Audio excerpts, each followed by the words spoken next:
Joe, I'm receiving some breaking news. The Liberals are all up in your grill. The Green New Deal mandates that Americans reduce meat consumption to 4 pounds a year. Not gonna happen in Texas, tweets Governor Greg Abbott. The stupidity. It's bouncing off the walls. Hey friends, it's Sarah. I hope you had a wonderful Earth Month and that you're able to celebrate in whatever way that you can.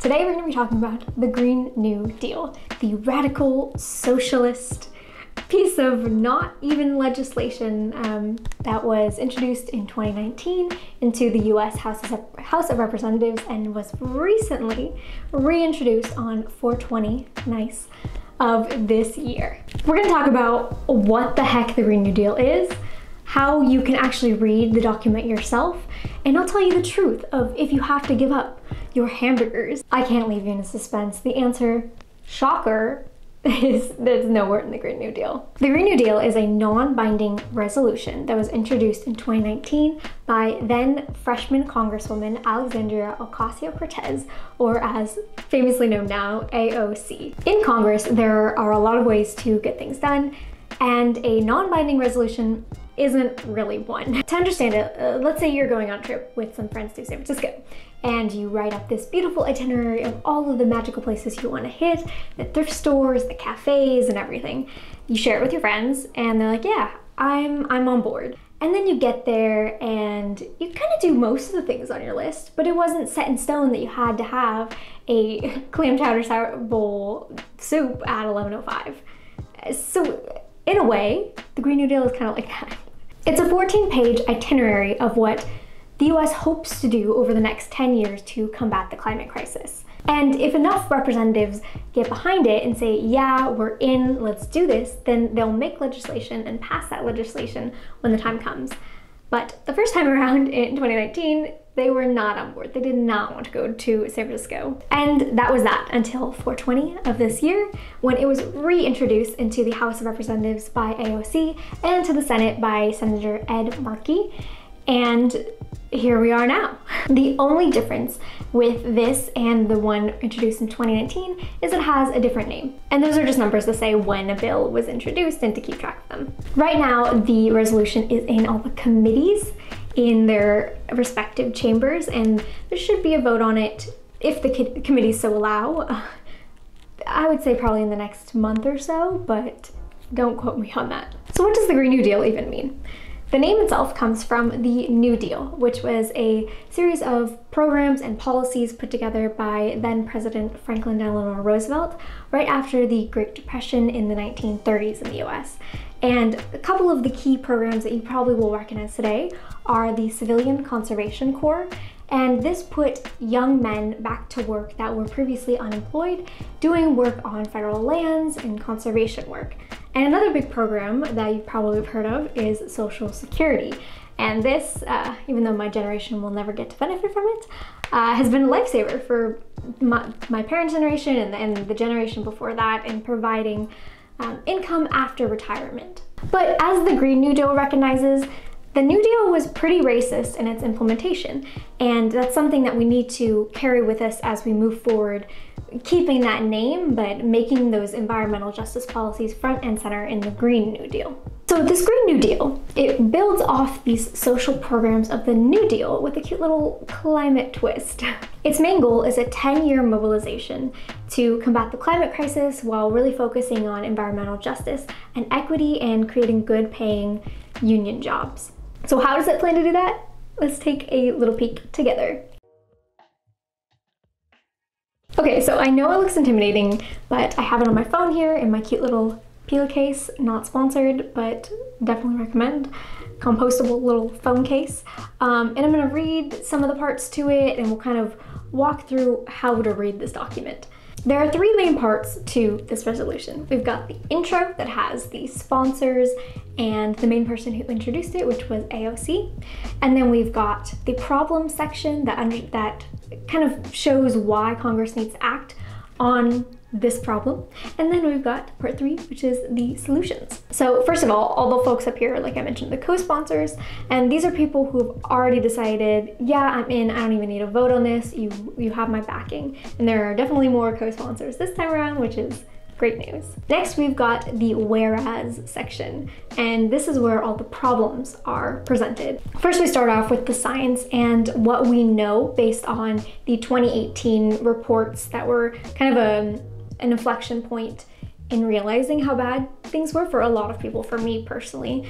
And so it just talks about what the science says, where we're at, and where we're headed with climate change. And then we take it to the US level. And since we are a wealthy nation and, you know, kind of the bullies of the world, we need to take action, and we need to be a leader in taking action. And then it outlines the overlap between climate change and declining health, wealth inequality, racism, and national security. Once we hit the little resolved section, this is where all of the solutions start to come into play. So this is what we're gonna do and how we're gonna do it. So the first section goes into the themes of the solution.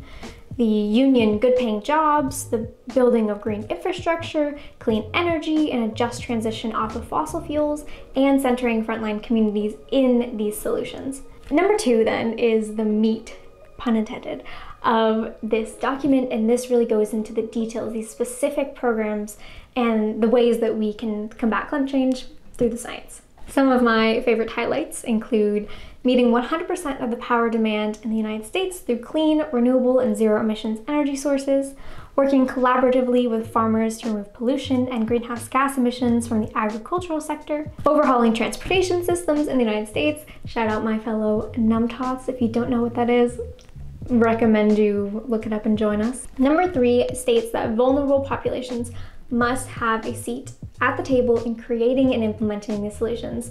And as you see, this has already been touched on a lot, so it is a key priority of the Green New Deal. And number 4 is how these projects will get done. So some of the highlights include providing resources so that everyone in the United States can be part of the Green New Deal mobilization, whether that be through education, training, etc. Guaranteeing a job with a family-sustaining wage, adequate family and medical leave, paid vacations, and retirement security to all people in the United States, and obtaining the free and prior and informed consent of Indigenous peoples for all of the decisions that impact their lands, which I think is just so important because we haven't done that in the US. That is literally it. That's the Green New Deal. And if you think I'm lying, I made a video last week that you can watch, and it is AOC reading the entire 14-page Green New Deal. It's about, I think, 16 minutes long, so you can chill out, listen to some lo-fi, and really get into those details. And this time around, the only other difference is that the resolution was introduced, like I said, but it also has legislation that was introduced as well, including things I'm very excited about. First would be the Civilian Climate Corps for Jobs and Justice Act, which puts 1.5 million Americans to work rebuilding America and strengthening the nation's climate resiliency infrastructure. Nice. Then we've got a bill from Representative Cori Bush, who's such an inspiration. I'm so glad that she is in Congress, that proposes local funding for Green New Deal initiatives. So bringing that down to the local level and having communities who already know what's best for them implement these solutions. And then lastly is a bill by the one, the only, Senator Bernie Sanders, proposing spending up to $172 billion on public housing over the next 10 years, which, oh, what a dream it would be to pay a reasonable amount of an income in rent. So these bills together are the Green New Deal, and they're not the Green New Deal, because the Green New Deal isn't any one thing. It can be anything that fits in this resolution framework. So we're gonna be seeing bills over the next 10 years that are part of the Green New Deal. I'm really excited about this. You should be really excited about this. It's hard to keep that optimism contained, but I am actually feeling quite hopeful for the first time about US climate policy in a while. There's obviously things going on with JoJo in the White House too, and I probably will make a video about his first 100 days and his climate policy of what's actually happened in that time, so be on the lookout for that. And if you would like more videos about this, kind of explaining policy, I am happy to make that. What part of the Green New Deal excites you most and makes you most hopeful? Leave that in the comments below as well. And thank you friends for watching. I will see you in the next one, whenever that is.